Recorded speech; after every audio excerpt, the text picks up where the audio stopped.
بڑی مزے کی ڈسکشن رہی.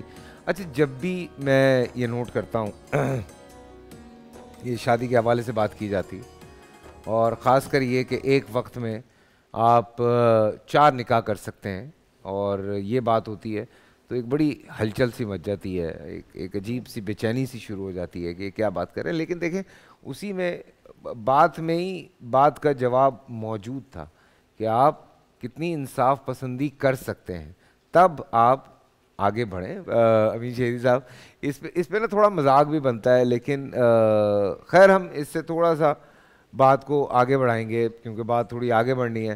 نکاح کی انہوں نے ابھی بات کی, اوبویسلی جب اہل تشیع کی بات کی جاتی ہے آپ کے یہاں نکاح کا سسٹم ذرا الگ ہے اور ڈیورس کا سسٹم بھی ذرا مشکل ہے. سو تھوڑا سا میں چاہتا ہوں کہ اس کے حوالے سے بھی ڈسکس کیا بسم اللہ الرحمن الرحیم. میں مفتی صاحب کا ایک جملہ مجھے بڑا اچھا لگا اور حقیقت کے بالکل عین مطابق بھی ہے.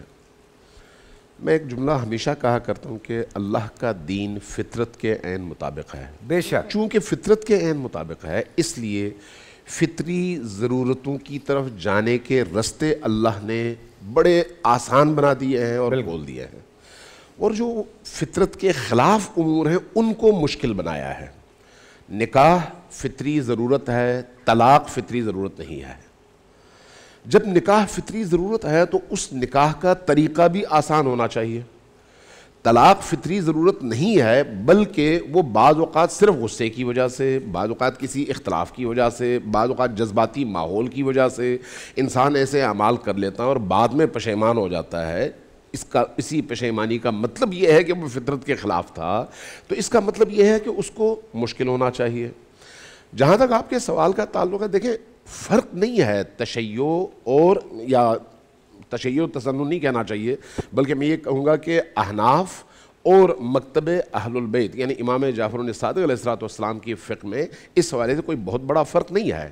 فرق اگر ہے تو صرف چند چیزیں ہیں, اور وہ چیزیں بھی ایسی ہیں جن کا مکتب اہل البیت میں رستہ آسان ہے اور احناف کے ہاں نسبتاً مشکل ہے. فرق یہ ہے, یعنی اس کو نزاع کا مسئلہ نہیں بنانا چاہیے. یہ رویے ہیں یا آپ کا استنباط ہے یا آپ کا فہم ہے کہ آپ نے ایسا سمجھا حدیث سے, میں نے ویسا سمجھا حدیث سے.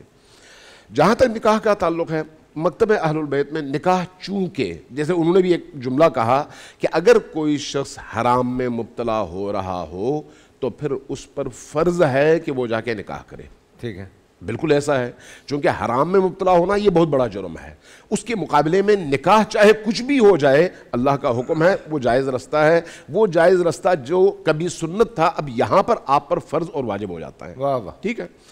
دوسری بات یہ ہے کہ نکاح کو اللہ نے آسان بنایا ہے, اس لیے اہل البیت کی فقہ کے مطابق, میں بار بار دوبارہ تکرار کر رہا ہوں, یہ کسی پر چوٹ یا کسی کی مخالفت نہیں ہے, نقطہ نظر کا بیان ہے.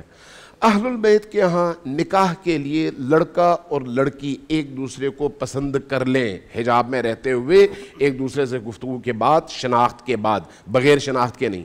تو اس کے بعد اگر لڑکی کا باپ زندہ ہے تو لڑکی کی اجازت شرط, باپ کی اجازت شرط ہے. اگر لڑکی کا باپ زندہ نہیں ہے, دادا زندہ ہے, تو پھر بھی دادا کی اجازت شرط ہے, اس لیے کہ وہ ولی ہے. اوپر جتنے بھی رشتے ہیں, باپ ہے, دادا ہے, پردادا, اگر ان میں سے کوئی ایک زندہ ہے تو اس سے اجازت لے کر ہی لڑکی نکاح کر سکتی ہے, ورنہ نہیں کر سکتی. لیکن اگر کوئی نہیں ہے, اس کا مطلب ہے کورٹ میرج جائز نہیں ہے. بالکل جائز نہیں ہے. والدین کی اجازت کے بغیر بالکل جائز نہیں ہے. والد پہلی بات یہ ہے کہ اگر ولی زندہ ہے تو اس سے اجازت لے کر لڑکی نکاح کرے گی.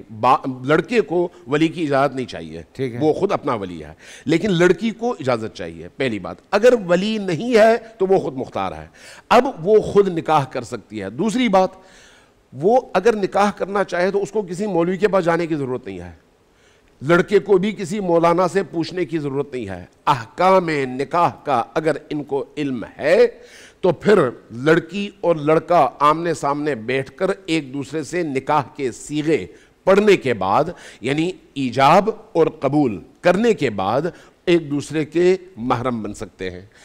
تیسری بات یہ ہے کہ یہاں نکاح میں حتیٰ گواہوں کی بھی شرط نہیں ہے. گواہوں کی شرط فقہاء نے رکھی ہے, یہ ذہن میں رکھیں. گواہوں کی شرط انتظامی مسئلہ ہے, یہ ذہن میں رکھیں. فقہاء نے, جتنے بھی فقہاء کو میں نے پڑھا ہے, چاہے امام شافعی کا ہو، حنبلی کا ہو، یا امام مالک کا ہو، یا خود امام ابو حنیفہ کا ہو، اہل البیت کے ہاں بھی گواہ کی شرط فقہاء نے رکھی ہے، اور اس کی وجہ انتظامی معاملات ہیں، جبکہ حدیث میں یا قرآن میں گواہوں کی شرط کہیں پر مجھے نظر نہیں آئی۔ میں نے بڑے بڑے مفتیوں سے بات کی، میں اپنی بات کر رہا ہوں، مجھے بات کرنے دیں، مجھے بات کرنے دیں۔ یہ 3 باتیں ہوئی ہیں۔ تیسری چیز، اب جب رشتہ ہو گیا تو اب اس کے بعد مسئلہ ہے طلاق کا، چونکہ دونوں موضوعات کو آپ ساتھ لے کر چل رہے ہیں۔ طلاق کو مکتب اہل البیت نے بڑا مشکل بنا دیا ہے، جی بہت ہی مشکل بنا دیا ہے۔ طلاق کی طرف تھوڑا بعد میں آئیں گے، چلیں ٹھیک ہے، پھر نکاح پہ رہتے ہیں۔ بول انٹرٹینمنٹ کے شوز دیکھنے کے لیے ہمارے چینل کو سبسکرائب کریں اور بیل آئیکن پر کلک کرنا نہ بھولیں۔